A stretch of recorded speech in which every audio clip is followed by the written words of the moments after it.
All right, welcome everybody. We are here for our second public hearing of the day. This is the 5 p.m. public hearing at the Putnam County Office Building in Carmel, Thursday, January 15th, 2026. This is for the public comment for resolutions number 386 and resolutions number 388 of 2025, passed late last year. I will start with an opening call to order and ask our Chief of Staff, Jacqueline and Abby, to lead us in the Pledge of Allegiance. I pledge allegiance to the flag of the United States of America and to the republic for which it stands, one nation, under God, indivisible, with liberty and justice for all. Thank you, Jackie. So we have a sign-in sheet that we're going to use for the purposes of the minutes and transfer over to the legislature when everything ultimately gets filed with their clerk. I have also asked for those that are interested in speaking here in person to just have a check mark next to it. But at the conclusion of going through the list that's here, I'll open it up in case somebody else here wants to speak. And then we'll go through anything that was submitted in writing or sent via email. With that, we'll start with the reading of the public notice for resolution number 386. I'll ask Jackie and Happy to read the public notice. Resolution number 386, approval, readoption of local law to amend Chapter 25, Article 6, entitled Transportation Advisory Council. Are there any comments from the public? I'll just share this resolution and the following resolution, both posted in all of the county's official papers as well as on the county's website. Are there any comments submitted to the executive office in writing or by email? Lisa? No. On this resolution? Oh, no, sorry. Thank you. Thank you. That was quick. Moving on to the next item. Reading of the public notice, resolution number 388. Jackie and Abby. Resolution number 388, approval, readoption of a local law changing the charter to provide for counsel to the majority of the county legislature and counsel to the minority of the county legislator. I will start with public comments that have been presented from the attendance sheet. I'm going to ask Nicholas Fannin to go first because I know he has somewhere else to be. So thank you, Mr. Fannin. You can go right up to that little stand right there. Good evening, County Executive Byrne, members of the Putnam County Legislature in attendance, as well as fellow residents and staff.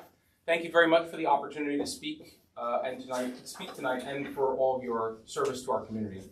I'm here as a concerned resident of Putnam County to respectfully oppose the proposed charter change regarding the expansion of legislative attorneys. While I recognize that there is legitimate work for legislative counsel, our county has long functioned effectively with a single legislative attorney. Expanding it to multiple positions and especially codifying the allocation of those positions based upon political party risk creating unnecessary duplication, added expense for the taxpayers, and a greater division within a body that should be united in serving all constituents, regardless of party lines. The legislature's strength lies in its ability to work together, negotiate in good faith, and represent the interests of every family in Putnam County. Institutionalizing party-based allocations of counsel could foster partisanship and red tape rather than collaboration and efficiency. Additionally, advancing significant charter changes around major holidays like Christmas and New Year's raises concerns about transparency and public engagement. It can give the appearance of rushing important decisions with fewer residents that are able to pay attention or participate and stay informed. I urge you to reconsider this proposal. Let's prioritize fiscal responsibility, minimize waste, and preserve the cooperative spirit that has served our county well in the past. Our tax dollars should go towards essential services, not expanded bureaucracy or structures that deepen current divisions. Thank you again for listening to the voices of your constituents this evening and for having this public hearing. I appreciate all your time and consideration. Thank you, Mr. Pan. Comments will be noted in the record. Next, I see Councilman Deputy Supervisor from Carmel, Frank Lombardi. Mr. County Executive, members of the legislature, thank you for allowing me to speak today, and Happy New Year to everyone. I concur with what Mr. Fannin says. I don't have anything written down, but I will just tell you, I speak in opposition, and I'm sure many of the residents of Carmel do, in local bill number 388. In a time when we have tried our best, and the county and the town have best to keep our expenses down, this bill will add another minimum $100,000 to the burden of the taxpayers. We are not the we are not the U.S. House of Representatives with 435 members. We're not even the Assembly and Senate of New York State, which require two separate council. This is a body of 9. They should be able to work together. The council should write the resolution for the entire legislature. If there's legislators who do not agree with that, they are free to vote no. But to spend an extra $100,000 on this, in my opinion, is foolhardy and foolish. Thank you. Thank you, Mr. Lombardi. I think I skipped out of order here. Aaron Crowley, legislator. Aaron Crowley. Thank you, County Executive Byrne, legislators, and thank you to the members of the public for the opportunity to speak this evening. Let me begin simply. This proposal is unnecessary, it's costly, and it's divisive. Putnam County has functioned effectively for years with one attorney representing the entire legislature. The past year, the county attorney has provided legal oversight without issue. There's been no breakdown, no crisis, no demonstrated failure. Yet now we're being asked to create 2 partisan legislative attorneys at a cost of roughly $150,000 or more to serve a 9-member legislature, 8 of whom belong to the same party. Put plainly, this is duplicative, unjustified, and inconsistent with responsible budgeting. Here's another simple truth. Larger counties don't do this. Neighboring counties with far larger legislatures and far more complex workloads rely on a single, nonpartisan legislative council. Orange County, Rockland County, bigger bodies, closer partisan balance, greater demands. None of them have chosen to divide their legislature by hiring separate attorneys for majority and minority caucuses. Putnam County should not adopt a governance model that even larger counties have chosen not to use. Now, before turning to the substance of the resolution, I want to address the record regarding my absence from prior meetings. I was absent from the first meeting because I was ill with the flu. The second meeting was noticed on Christmas Eve, scheduled for New Year's Day, and held just hours before 2 newly elected legislators, chosen by the voters of Putnam County, were sworn into office. While meetings may have been legally noticed, advancing significant structural changes under those circumstances raises serious concerns. Changes of this magnitude should be deliberate. They should be inclusive. And they should be made while all duly elected representatives have the opportunity to participate while the public can reasonably engage. Now to the heart of the matter. I do believe the legislature should have access to independent legal counsel. I support that principle, but that counsel should represent the institution, not political parties. 2 partisan attorneys do not strengthen checks and balances. They institutionalize division, they weaken collaboration, and they undermine the integrity of this body. For years, the legislature operated with a single attorney serving the entire body. At no point has there been a demonstrated inability to meet the legal needs of this legislature that would justify creating 2 separate partisan positions. From a fiscal standpoint, this proposal is especially troubling. It expands payroll, it duplicates existing services, and it does so without a clear return for taxpayers. Putnam County has a part-time 9-member legislature. Creating 2 taxpayer-funded partisan legislative attorneys for a body of this size and makeup is excessive. As a Republican, I believe in fiscal restraint, limited government, and responsible stewardship of taxpayer dollars. This proposal runs counter to all 3. I'm also concerned by what is missing. This resolution does not clearly define the hiring process, job responsibilities, supervision, performance standards, expected hours, or long-term fiscal impact. Creating new positions without clear structure and accountability is not sound governance. Finally, a word about checks and balances. That principle matters, but it must be applied consistently. This proposal expands legislative independence without addressing corresponding checks elsewhere. True separation of powers requires balance, not selective expansion in one branch alone. So let me conclude where I began. This proposal is unnecessary, it's costly, and it divides more than it unites.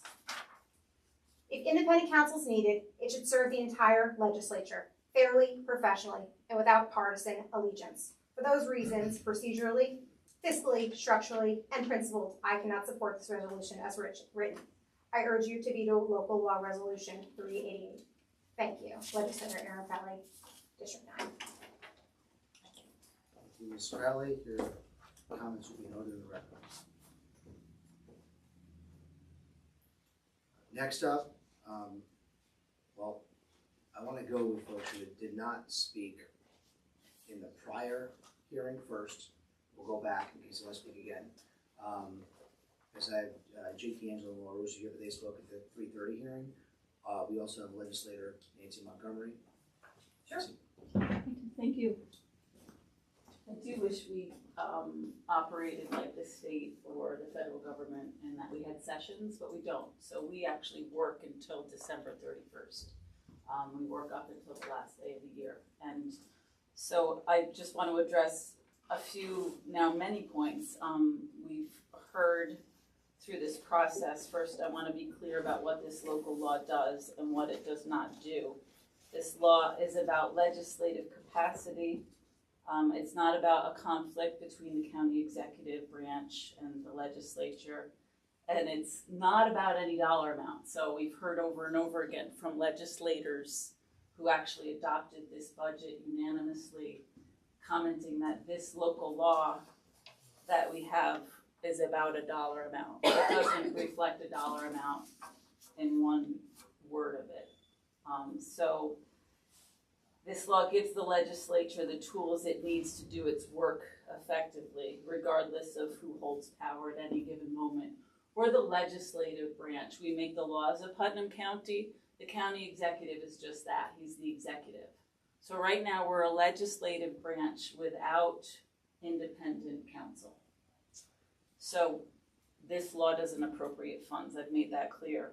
So the decision regarding funding legislative counsel was actually made during the 2026 budget process in October of last year. And I want to thank Legislator Goldman for telling me, as he sat beside me, for saying you really need minority counsel. And I want to thank Legislator Crowley for those conversations we had about our former legislative counsel, who clearly was partisan and clearly went into caucus with the Republican branch of this government. So it was very clear that we do need minority counsel. That's not such a sticking point for me in this local law. What the sticking point is most of all is the independent counsel that we need to function independently of the county executive. So we approved these funds for minority and majority counsel through the legislature executive process. It was approved at that time. In other words, the money for both the legislative councils, majority and minority, were adopted unanimously by the people you hear speak today, Legislator Russo, Legislator Crowley, by a vote of 9-0. So the $150,000 that you're all reflecting on was approved by these current legislators. All legislators approved this. The bottom line is no matter what happens in this, whether the county executive approves this local law or vetoes it, the funding is still in the budget. And there is funding for minority and majority council. That's already been approved. The county executive already signed that into law. We have the funding. I can go out and get minority council right now. So in fact, the budget process and the county executive's transmission messages of his approval of the final 2026 budget, there were many written messages about a lot of the resolutions we passed, many comments, many opinions of different line items in the final budget, as well as an overall message with respect to the budget as a whole. Yet there was no mention, either positive or negative, with respect to the funding for legislative council. So what the legislature adopted on December 31st was a structural amendment to the county code, aligning the county charter with a budget that had already been enacted. So with respect to attendance and process, this local law was discussed over the course of multiple meetings, all properly noticed and open to the public. In fact, there have been 6 public meetings at which this item was discussed: on October 23rd, on November 10th, on December 18th at a Rules Committee meeting, on December 18th at a full legislative meeting, on December 31st, and again on December 31st. Any legislator or legislator-elect or member of the public or county executive who wished to participate had more than one opportunity to comment during these meetings. If circumstances arise where a member can't be present, any legislator-elect or county executive always has an opportunity to put something in writing or pick up the phone, as you all have done regarding other things with me, and called me and said, I don't like this, I do like this is why I'm opposed to it. That's how legislating happens. It didn't happen with this. No fault. Hey, I'm not gonna make the meeting, sorry. Some said I'm at work, some said I'm sick, whatever it was. There's always been an open dialogue with many of the legislators with me. There was nothing regarding this. So anything could have been read into the record by the clerk as well, as you see we've done here. So these legislators did not comment. They did not call to voice their concerns as they have with other issues. And I just want to say absence from a meeting doesn't mean they're excluded from the process. Participation is a choice. Regarding the newly elected legislators, every year this body adopts budgets, rules, contracts, committee structures, and organizational decisions before newly elected members take office. That's not unusual. As I said, we work up until December 31st. This is how continuity of government works. This local law applies to the legislature as an institution, not any one individual legislator. It governs how this body functions going forward. For the members serving now and for those who will serve in the future, and I'd like to ask the legislators who spoke about the unfairness to the newly elected legislators, should we also repeal the mission statement, the statement that set forth the framework for all county government that we adopted in December 2024? There were legislators not on the legislature at that time, yet Legislator Crowley voted to adopt that mission statement that guides us to the future. And people were taking office just shortly after. So the budget that was passed in November 24 and 25, should we pull those back? These new legislators were not present for those votes, adopted just very shortly before they took office. I also want to acknowledge a concern that has been raised about balance between branches of government, and I think it deserves to be addressed directly. With all due respect to the county executive, the legislature does serve as the lawmakers, and we are serving again without independent counsel. And that's what this new law does. It codifies independent counsel for the lawmakers of Putnam County. Independent and limitations. The counsel to the majority and minority of the legislature shall not be part of, supervised by, or subject to removal by the Department of Law or the county attorney.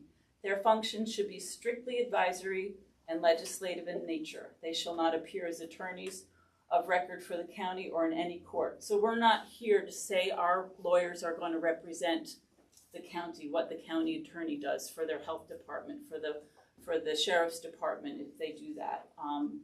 But what we're saying in this is our legislative council is independent of authority from the county attorney, equal branches of government. So if the legislature has its own independent legal counsel, then it's equally important that the county executive's authority over the county attorney is clearly defined and preserved. These two principles are not in conflict, they are complementary. What has become very clear to me is that to avoid further legal expenditures, as we've seen this year, and unnecessary conflict between the legislative and executive branches, the legislature must have access to legal counsel that is independent of the county attorney who's appointed by the county executive. So how is that independent? And likewise for the county executive, and likewise for the minority and majority members of the legislature. Strong institutions work best when each branch has the legal capacity it needs to function independently while respecting each other's roles. That hasn't happened for the minority on this legislature in 7 years, and it needs to happen between the executive branch and the legislative branch. So for this reason, I was, and maybe still am, I don't know, fully prepared to support and, if necessary, introduce future charter clarifications that restore and reaffirm the county executive's authority over the county attorney. That is not a retreat from this law. It's a continuation of the same goal that I have. Clear separation of powers, good governance, and accountability to the people of Putnam County. So at the end of the day, the question before us is simple. Who would oppose the separation of powers in co-equal branches of government? I think it's worth noting how political this issue has become. Obviously, nobody was there when we were drafting this law. So when legislators are told by voices outside of the legislative body, by leaders in higher office, such as the congressman, as has clearly happened here, that supporting a structural governance measure could be viewed as disloyalty to a party, it underscores exactly why separation of powers matters. The decision should be guided by constitutional principles, not partisan pressure. Finally, I want to return by what this law actually does. It creates counsel for both the majority and the minority. It ensures parity. It reinforces the separation of powers. It does not weaken the executive branch. It does not undermine the county attorney. It does not approve funding for anything, which has been the majority of the comments here tonight. No funding is being approved in this. It was already done unanimously by the county executive and by the legislature. Strong government depends on respect for our Constitution on the very basic level. Clear roles, mutual respect, and functional balance between branches and minority and majority leaders.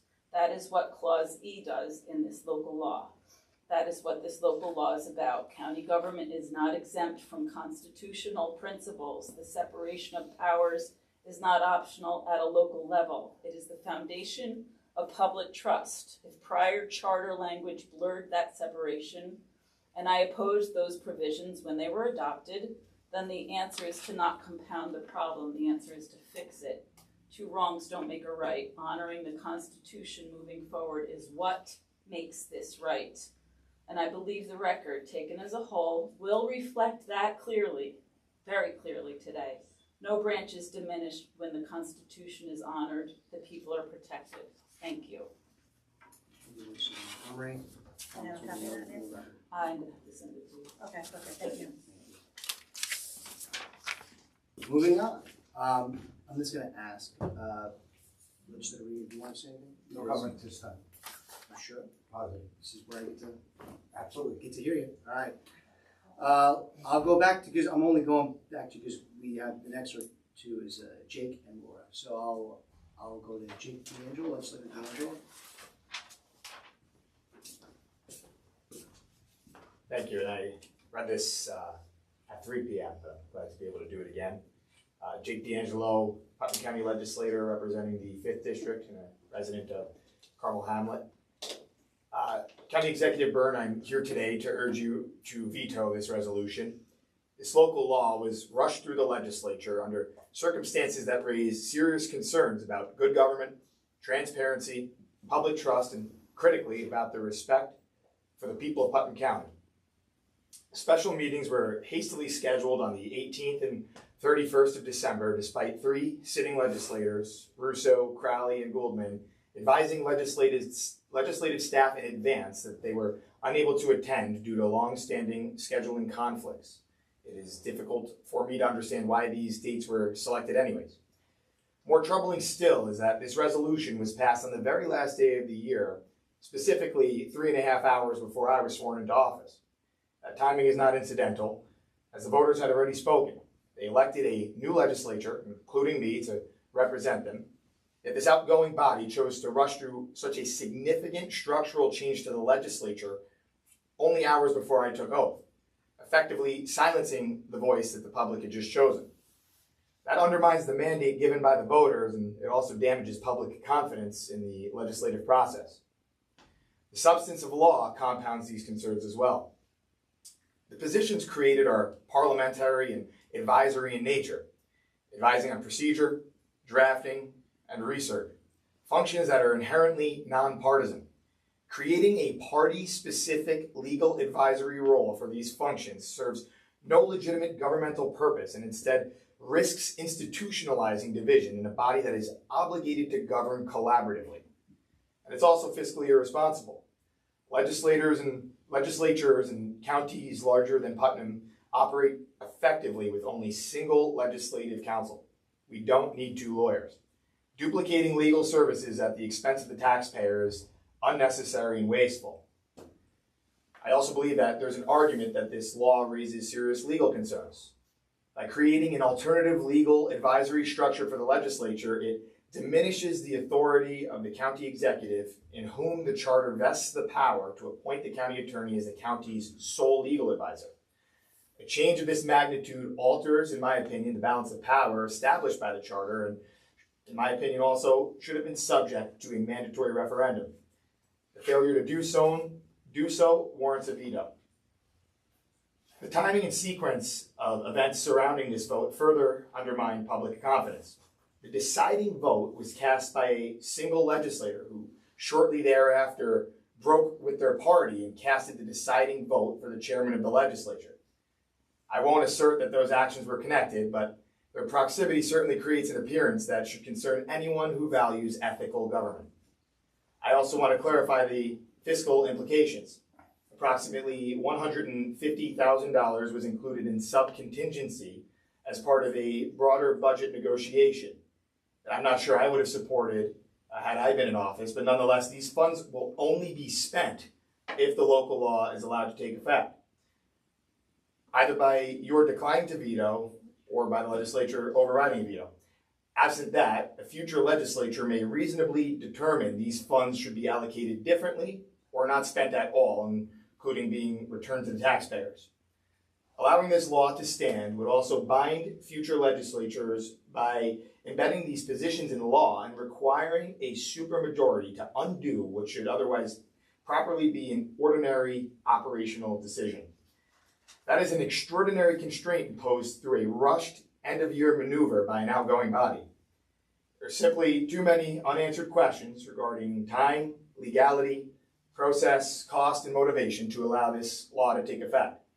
I respectfully urge you to veto this resolution and return this matter to the newly elected legislature, the one the voters of Putnam County just entrusted with governing, so it can be addressed transparently, deliberately, and in good faith, because I believe that is what the public deserves.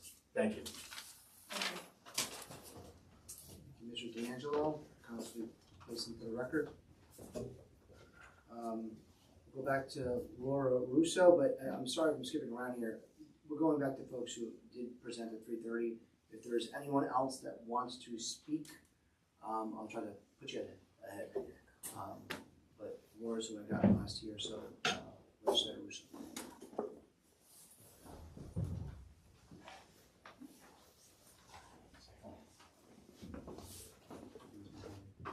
Thank you, County Executive, fellow legislators, and our constituents.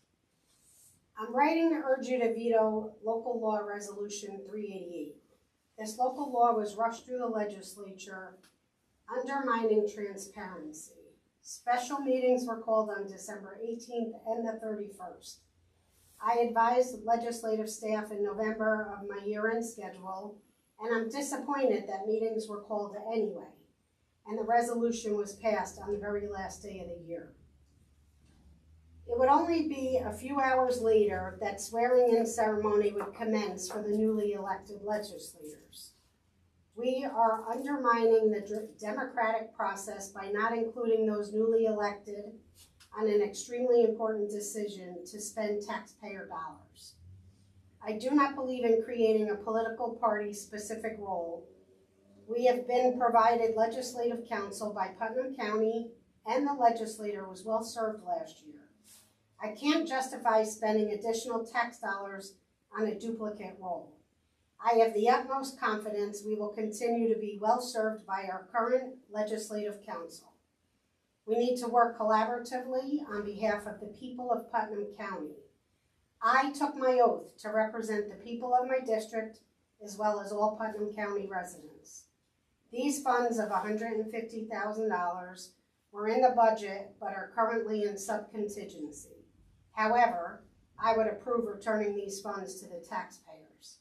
I respectfully urge you to veto Local Law Resolution 388 and send this back to the newly elected legislature which the Putnam County voters just elected. Thank you for your consideration. Respectfully submitted, Laura Russo, Putnam County, Patterson Legislative District 4. Thank you. Thank you, Ms. Rousseau. Comments will be added to the record again.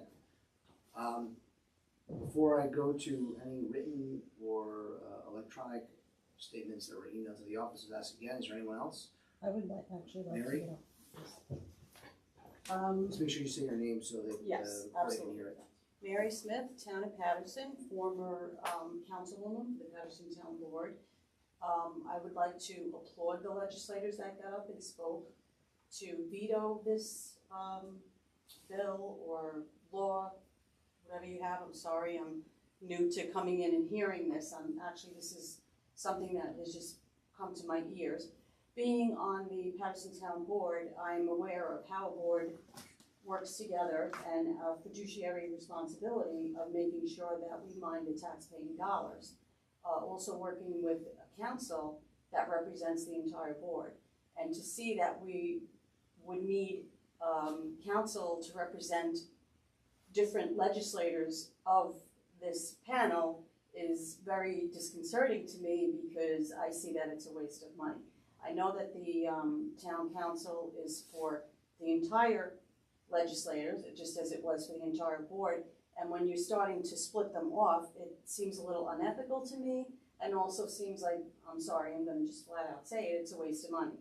I would like to see this vetoed, and I'd like to see a little more transparency, and certainly have raised eyebrows to this happening December 31st while everybody's out on holiday and doesn't have time to actually see what's going on. So once again, I'd like to applaud the legislators that did get up and speak for vetoing this, and I hope that you would take that into consideration and mark into the record that it is not appreciated that I am now not a councilwoman anymore, but I have always been a taxpayer, and I feel like this is definitely funds that are being inappropriately spent. Thank you. Thank you, Ms. Smith. Your comments will be entered into the record. Are there any other comments from folks here?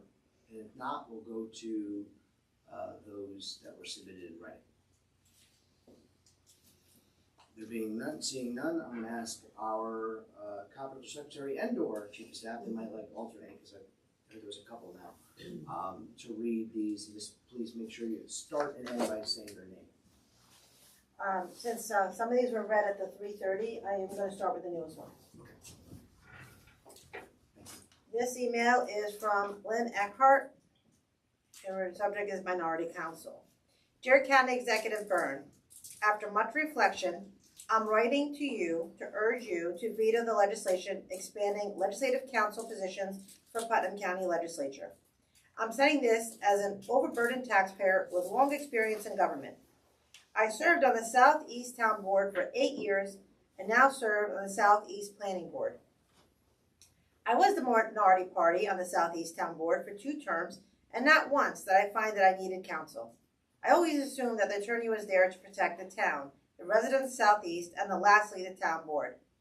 Even as the minority party, I believe our town attorney accomplished this. I would like to see the Putnam County Legislature work for the residents of Putnam and not against one another for the county executive, or the county executive. Frankly, I don't see how adding another attorney to the payroll will accomplish this. The legislature has grown substantially in recent years. Legislators have voted themselves repeated pay increases that now bring compensation to nearly $50,000 per year for a part-time job. At the same time, this body is asking taxpayers to fund yet another layer of legal staff at a combined cost approaching $150,000 annually. Enough. This proposal reflects a legislature that has grown too large, too expensive, and too inwardly focused in response to internal discomfort rather than public need. At a time when Putnam County faces serious challenges, affordability, infrastructure, public safety, expanding legal staffing for legislators is difficult to justify. For these reasons and many others, I respectfully urge you to veto this legislation and urge our elected representatives to focus instead on the real matters that actually affect the people they serve. Sincerely, Lynn Eckhart, Town of Southeast. Keep rolling. The next one is from legislator William Gouldman, who covers District 2. I am sorry that I will not be able to be at this afternoon's public hearing pertaining to local law changing the charter to provide for counsel to the majority of the county legislature and a counsel to the minority of the county legislator. I respectfully request that my comments be read into the record. I am writing in opposition to having two separate lawyers for the Putnam County Legislature and urge you to veto this proposal. I believe the best way for this to occur is to have a charter review commission set up to review this and other revisions to this charter. The process would prevent changes from being rushed through without proper review and discussion. I understand how important it is to have a lawyer for the legislature, but to have two lawyers, one for the majority and one for the minority, is not appropriate. Putnam County has one of the smallest legislative bodies in New York State, with most of the counties having only one council. I believe Nassau County, which has a much larger legislative body than Putnam, having two lawyers is expensive and avoidable. Putnam County is one of the highest property tax counties in the state, and adding another lawyer will only raise costs and put additional financial burden into the taxpayers. Having one legislative council has been and should continue to be adequate to provide the proper legal advice to the entire legislative body. As the Putnam County legislator, it is my opinion that the manner in which this was passed was not transparent and needed more discussion. This local law was on the agenda for December 18, 2025, year-end meeting. A meeting which multiple legislators, including myself, were unable to attend due to scheduling conflicts. It had then to be readopted due to an issue with posting the public notice in the newspaper and subsequently considered at a special full legislative meeting held on New Year's Eve, hours before two newly elected legislators took their oaths of office. I believe it would have been more appropriate to reconsider this important matter in the new year with these newly elected legislators having an opportunity to weigh in. Additionally, I believe two separate councils would divide the legislature more than it is now. This body should be run as a unified body working together towards finding ways to help all residents of Putnam County, regardless of party affiliation. Thank you. And then final is from Christian Russo, a resident of Putnam County. Dear County Executive, I'm writing to express my opposition to the proposal to hire a separate lawyer for the minority political party representatives of the Putnam County Legislature. While I understand the importance of ensuring that all legislators have access to appropriate legal guidance, I believe that establishing separate majority and minority lawyers will only serve to further entrench political divisions rather than promote collaboration and effective governance. The legislature functions best when it operates as a unified body working towards solutions that benefit all residents of Putnam County, regardless of party affiliation. Creating parallel legal representation risks reinforcing partisan lines and undermining that shared purpose. I'm also concerned that the approach is inconsistent with common practice across New York State. Barely any counties in New York State employ both majority and minority leaders to represent their legislatures. The exceptions are Nassau County and New York City, both with populations larger than some states. Given Putnam County's relatively small population and the fact that our legislature consists of only 9 members, the smallest legislative body of any county in New York State, I find it difficult to justify the added expense of multiple lawyers. This proposal appears disappropriate to the size and needs of our county government. Additionally, the financial implications of hiring separate lawyers raise serious concerns about fiscal responsibility. At a time when residents are facing rising taxes and increased cost of living, this unnecessary expense places an avoidable burden on taxpayers without providing a clear or compelling public benefit. Existing legislative lawyers should be capable of providing objective legal advice to the legislature as a whole, consistent with their professional and ethical obligations.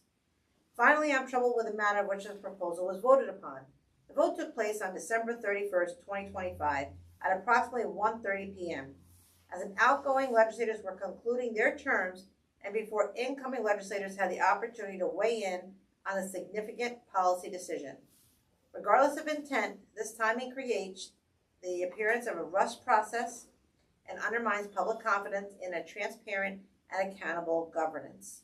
For these reasons, I respectfully urge you to veto this proposed local law and to prioritize unity, transparency, and prudent stewardship of taxpayer dollars. Putnam County residents deserve decisions that reflect careful deliberation and the long-term interest of the entire community. Unfortunately, due to work obligations, I was unable to attend this legislative meeting on January 15th, 2026. I ask that this email be read aloud and added to public record. Sincerely, Christian Russo, Putnam County resident. That's what we have. There's no other comments that have been submitted. No other comments. One last time, I'm gonna probably share a few words before we adjourn this meeting. Is there any other comments from folks here in person that would like to comment on the proposed law? Okay, there being none, just as evidence to show you, this isn't like pre-written, this is all from listening to folks, writing down my own notes from 3:30 and 5 o'clock. I want to thank you all for participating in this process. I think a comment was shared something about lawmaking. The reality is both branches serve a very important function with lawmaking, the legislative branch and the executive branch, and you're living it right now. Once the legislature passes a proposed local law, it goes to the executive branch, and then to be to be compliant with our charter mandate, I am required by law to host a public hearing before I can consider enacting, vetoing, or passively approving a proposal without my signature. So it does require both branches of government. Big surprise, I don't have any real comments to talk about the Transportation Advisory Council, which is resolution number 386. My remarks are more towards resolution number 388. And for the record, I'd like to just comment that throughout last year, on multiple occasions, I have reached out as county executive in person and in email to the prior chair of the legislature, the primary sponsor of this legislation, who had previously served as the chair of the Rules Committee, and the minority member of the legislature to discuss this important issue. Sadly, I received little to no engagement back and only have the resolution before me to now consider. I echo concerns raised by members of the public about the process and procedure and how this was passed with limited participation or discussion from the public. Accordingly, earlier this week, I wrote to all members of the legislature encouraging their participation in this public hearing. I just want to read a section of it so you understand the context. At the time this resolution was brought to a vote, members of the incoming legislature, as well as several other legislators who were absent from the meeting, could not participate in the vote. Accordingly, all legislators are encouraged to attend the upcoming public hearing this Thursday, January 15th at 3:30 p.m. and 5 p.m. in the DGS conference room, first floor of the county office building, to hear the details of the proposed local law and provide input and or comment before I act on it. Your participation at the public hearing is welcomed and encouraged, especially for those newer members of the legislature who were conspicuously excluded from both the discussion and the vote on this proposed local law that affects the whole of the legislature. Please note that you also are able to provide comments in writing, which can be read into the record at the public hearing. And I want to recognize all the legislators in attendance and who submitted their written comments. I know Legislator Goulman submitted a written comment, could not be here. Legislator Crowley, Legislator D'Angelo, Legislator Montgomery, Legislator Russo. And while it's troublesome that I don't know Mr. Regan's position, I very much recognize and appreciate his attendance here this evening so he can listen to the public comments the same as me. I want to set the record straight on another item that was referenced regarding the budget process. It's not specific to this local law, but it should be known that when the legislature introduces its own budget, it's referred to as a tentative budget, the county executive cannot, by law in the charter, amend or modify the legislature's budget. So that is approved, but the county executive is restricted by amending the legislature's budget. To be clear, I think this is important. I have no objection to the legislature modifying the charter to have its own independent counsel. I'll say it again. I have no objection to the legislature modifying the charter to have its own independent counsel. That it can hire and fire at will. I do find it concerning that the same access to legal services is not afforded to the county executive. And this is primarily due to the fact that in Putnam County, legislative action is needed for both the hiring and termination of the county attorney.